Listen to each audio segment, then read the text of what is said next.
Welcome to the F1 in Schools project tutorial. My name is Phil Dolan. In this lesson we're going to be creating a new assembly file, then placing the straws in the assembly. We're actually going to be resizing them as well. Then we're placing two axles, the four wheels and the hubs, and finishing by placing the tether guide and the cartridge. I have no files open, so I'm going to create a new assembly. It's a metric template and a standard metric assembly.iam.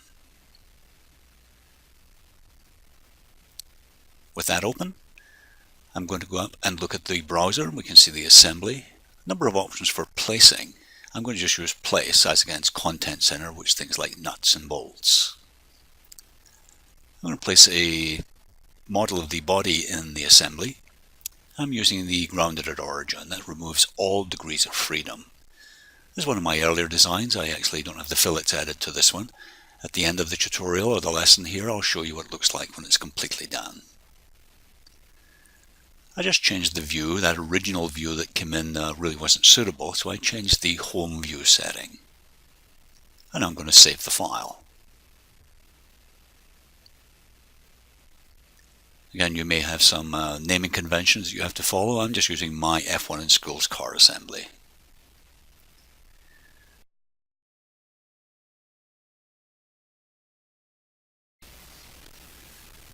I'm now going to place some other parts in the assembly. The first one will be the straw for the rear of the car. There are actually three files that are available to you. I've created a specific file for both the front and the rear. They're all the same length. We're going to have to modify the length. So starting with the straw that's at the rear, I'm going to measure between those two faces. And that gives me a distance of 27 millimeters. Knowing that, I can now modify that straw. Just edit, go to the extrusion and edit that feature, change the value to 27 millimeters. In terms of constraining that part into the body of the car, we have a number of options: joint, constrain, and assemble. In this case, we're going to use constrain. The type will be insert. I'm going to select the edge of the straw and the edge of the hole in the body. That's obviously incorrect, so I'm going to flip that around and click OK. Let's have a look at the degrees of freedom. When I turn on degrees of freedom, you can see the straw can still rotate inside the body. We want to remove that. The easiest way to do that at this point is simply to ground that part. So with that part grounded, that degree of freedom no longer exists. We can turn off that degrees of freedom symbol. Back to the Assemble tab. Let's place the straw for the front. It's going to be a very similar workflow. We need to find out the length that's required and then constrain it. So measure the distance. Now a little bit different here. We've got that sloping surface we have to be aware of. So that's 24.173. You can actually copy and paste this, that we'll remember it. Edit the straw, edit the extrusion, and put in that new value, 24.173.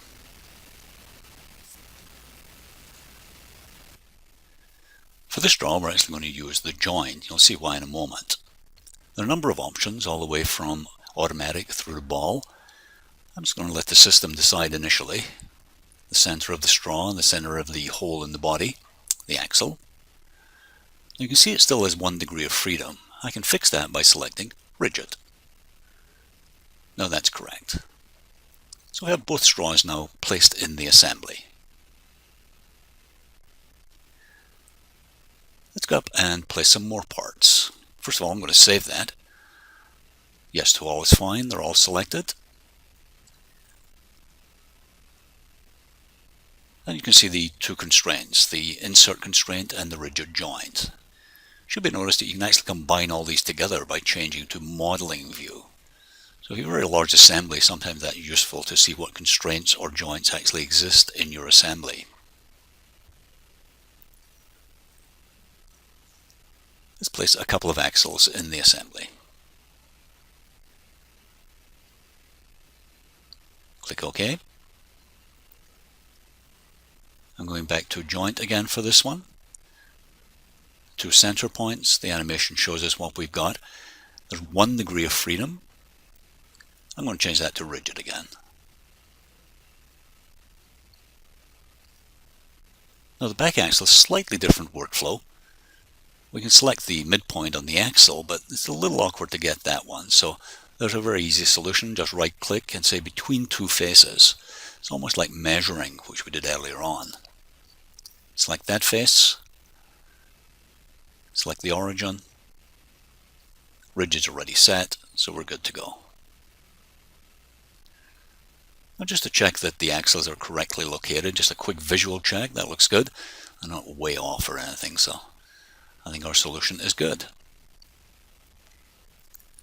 Next thing we want to place are the washers that are going to go on the outside of the axles. 4 of those.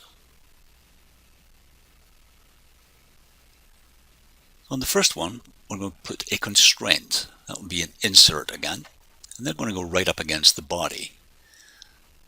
So at the back there, that's fine. Let's do the other one. Slightly different at the front. Because we've got a flat face at the rear there, it works quite well. Notice I'm not going out of the constraint, I'm just applying that. So very similar workflow, but this time I'm going to give it a little bit of a clearance because of that curved surface. There might be some interference. So 0.5 millimeter clearance and we're good. And the fourth one. Again, that's going to be a 0.5 millimeter clearance.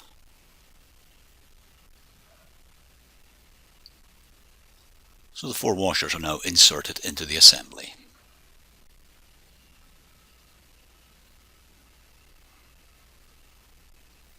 And I want to place the wheels and the hubs. Here we see the hub. First of all, I'm going to place the wheel. Obviously we need 4 of those.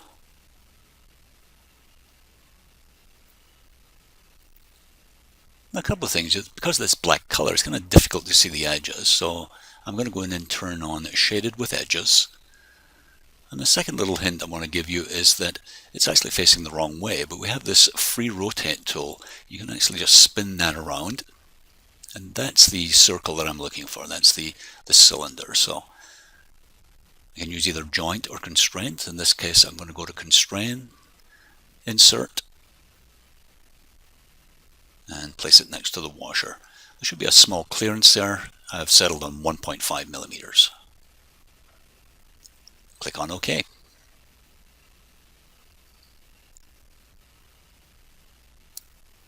I've completed the other 3 wheels. Have all been inserted into the assembly. I now want to go and do the same for the hub. So there's the hub.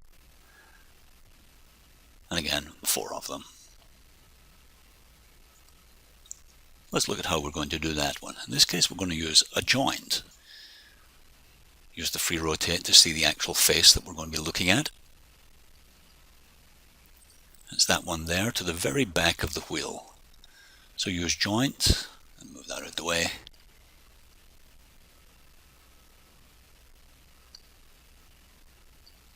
Select the face, and be careful when you're selecting the very back face there. There it is. And that's a good solution. You'll notice it's rotating. I want that to be rigid. Say OK. Now when I rotate the wheel, the hub goes with it. And that's exactly the behavior that I'm looking for.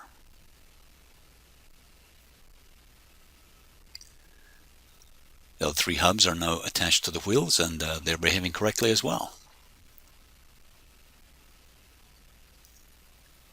To add the tether line guides, I need a little bit of help. So I've opened up the body. I'm going to create a sketch on the flat surface, not the bottom, but the one that's inside there on the guide, and place a couple of points. What I'm going to do is just put a couple of holes in here.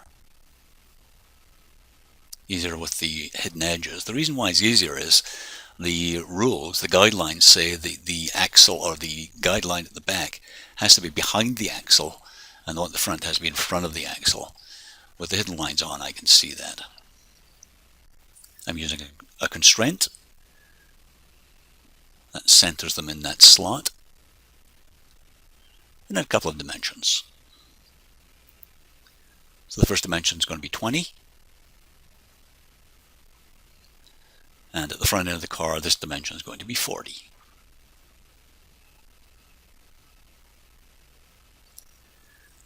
The holes I'm going to put in are fairly small, so H on the keyboard is the shortcut. 0.75 diameter, just a little guide or pilot hole. I don't want through all, that wouldn't work. I want distance, and that's going to be 5 millimeters. Click OK, and those two holes are created.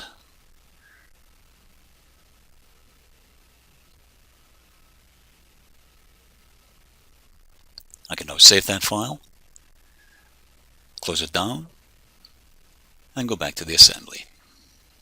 So of course in the assembly that has been updated, and I'm all ready to put in the two tether guides.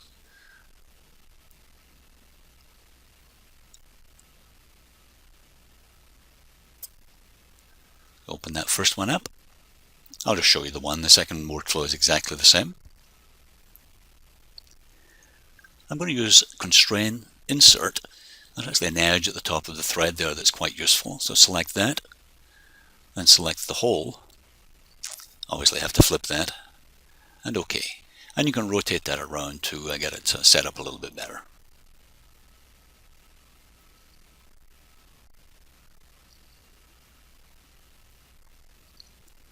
Back to the home view. We would then add the other guide. There's one more part to add into the assembly, and that's the CO2 cartridge. Let's place one of those in the assembly. And this is going to take a couple of constraints to get it into that cartridge hole that we created earlier on. I like to turn it around just so it's kind of facing the right way. Constrain, centerline axis of both, click OK. I'm just going to drag that out because the second constraint I'm going to add here is tangential. So tangent, select that conical semicircular shape there, and then the flat end. Click OK. Return to the home view. That looks quite good. So many of the parts now have been added to the assembly, and that pretty well completes the assembly. I'll save that. Now let's review the completed car. So here's the car now with the split nose cone and all the fillets added. And this is the design I'm going to take forward. I'm going to check that out. And in the next activity, we're actually going to show you how you can check it with very simple sketches. In this lesson, you created a new assembly file. Place the straws, the axles, the wheels and the hubs, the tether guides and the cartridge in the assembly.